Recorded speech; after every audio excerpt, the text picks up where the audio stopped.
podcast.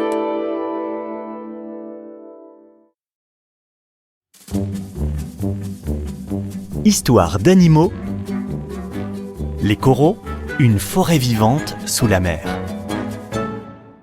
Ce sont des milliards d'animaux, des milliards et des milliards. Je dis bien les coraux, d'ailleurs, au pluriel, parce qu'il y en a 2500 espèces, je crois. Mais un univers gigantesque. 190 millions de kilomètres carrés au fond de la mer sont couverts de coraux. Ça vous dit rien ? Oh là. 20 fois l'Europe. Oh là là. Le tout sous la surface de la mer, des mers chaudes et des mers propres, jusqu'à 40 mètres de profondeur. Des milliers de kilomètres de récifs, tout le long des côtes de l'océan Indien et du Pacifique. Des barrières de récifs, comme la Grande Barrière d'Australie et ses 2200 kilomètres. Des milliers d'atolls, vous savez, ces ronds de récifs qui entourent un lagon. Eh bien, cette grande barrière, ces atolls, ce sont des entassements de coraux vivant sur les squelettes des morts, jusqu'à 2000 mètres sous la surface d'un monde, quoi. Alors d'abord un détail. Vous avez certainement eu, Noël, quand vous étiez petite fille, un joli collier de corail. Hein. Ah oui, rouge. Du corail, c'est ça, du corail rouge qu'on appelle corail des bijoutiers.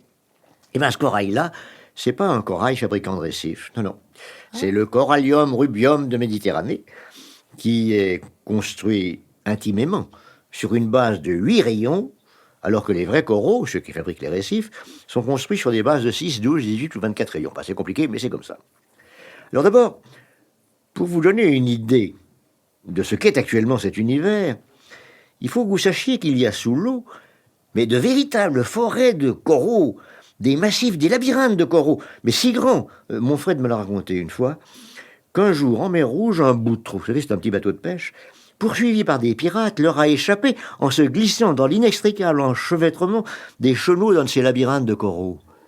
Ah, qu'il faut connaître. Eh bien, qu'il faut connaître. Ça vous donne une idée des dimensions, n'est-ce pas ?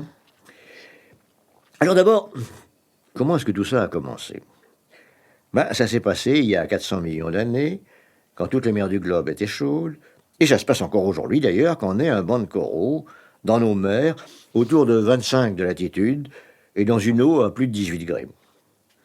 Alors tout commence comme ça. D'abord, il y a une petite larve minuscule, sortie d'un œuf dont je vous parlerai tout à l'heure, qui s'est promenée dans la mer au gré des courants, puis qui s'est finalement posée sur le fond. Là, elle s'est transformée en polype.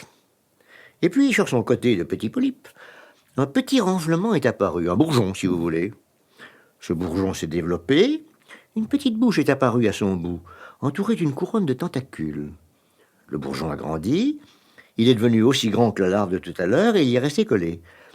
Et puis d'autres bourgeons, des milliers, sont apparus de même avec leur petite bouche et leurs petits tentacules. Et voilà des centaines de milliers de polypes. Et qu'est-ce qu'ils vont faire d'abord ces polypes ? D'abord ils vont sécréter leur squelette, leur support en calcaire très dur. Ce qui fait qu'au bout du compte, il y aura une énorme masse, ramifiée à l'infini, de ce calcaire très dur, et autour de chacune de ces ramifications, un tissu vivant.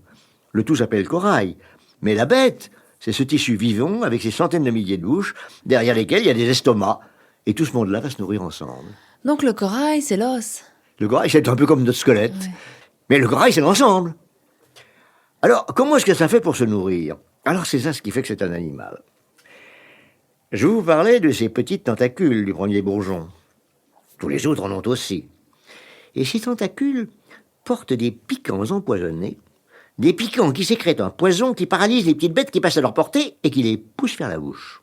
Mais pas tout le temps. Pendant la journée, ça dort. Les polypes sont rétractés, le corail est presque lisse. Mais arrive le soir.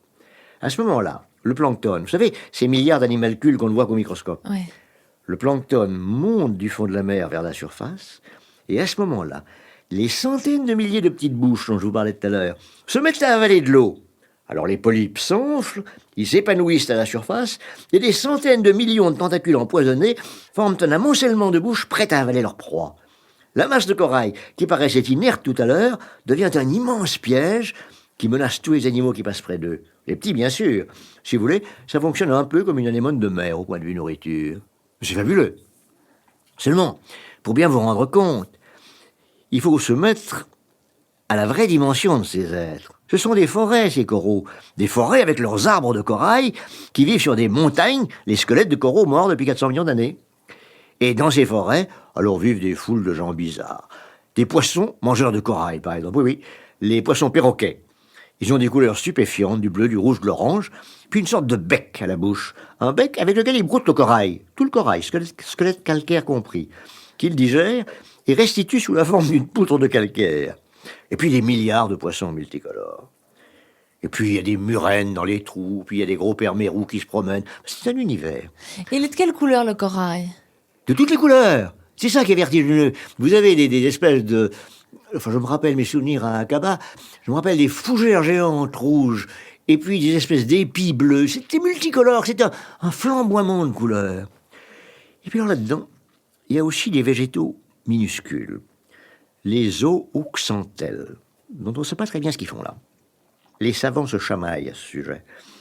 Les uns disent que les zooxanthelles fournissent de l'oxygène aux coraux autour de qui ils vivent, les autres qui leur permettent de survivre en absorbant le dioxyde de carbone, les troisièmes que les coraux mangent les zooxanthelles. C'est un monde plein de mystères. Et le plus drôle, c'est qu'il y a des coraux migrateurs. Enfin, voyageurs. Ce qui paraît invraisemblable, puisqu'ils vivent sur des squelettes de calcaire qu'ils ont fabriqués, par conséquent immobiles. N'empêche qu'en 1967, T.F. Goreau et Maurice Young ont vu, près de la Grande Barrière d'Australie, des petits coraux qui se baladaient dans la mer. Ils les ont baptisés Heteropsamia michelini, ça en valait la peine. Oui. Mais ce corail-là, comment est-ce qu'il fonctionne? Ben voilà. Il fabrique, comme les autres, son squelette calcaire. Seulement, ce squelette est creux. Et dans le trou, un ver marin vient se glisser, si vous voulez, un peu comme le Bernard l'ermite dans son coquillage. Et puis il sort sa tête pour chercher la nourriture, comme tous les vers de mer, et en cherchant ce qu'il lui faut, il fait avancer et reculer son petit corail personnel. C'est comme ça que vous voyez les coraux en balade. Alors comment ça se reproduit? Oh, bêtement. Les œufs et le sperme sont lâchés par la bouche. Ça se retrouve où ça peut, dans la mer. Ça donne la petite larve dont je vous parlais tout à l'heure, qui va vivre, comme je vous l'ai dit, en bourgeonnant et en sécrétant son squelette, et en mangeant la nuit les petites bêtes qu'elle paralyse, en les empoisonnant avec ses tentacules venimeux. Le drame, Noël, c'est que tout ça va mourir. Les coraux vivent depuis 400 millions d'années, mais maintenant, nous salissons la mer avec notre mazout surtout, et tout ce que nous y jetons. Cousteau a vu des atolls entiers en train d'agoniser. Cousteau a écrit que cette destruction par la pollution s'accélère, et qu'au rythme actuel de la mort des coraux, dans 10 ou 20 ans, ils seront perdus. Avouez que ça valait la peine qu'on en parle. Alors ça vaut la peine d'aller les voir aussi. Et peut-être de lancer une campagne pour les sauver. Les histoires d'animaux de Jacques Trémolin, un podcast à retrouver sur toutes les plateformes d'écoute et sur podcastaupluriel.ina.fr.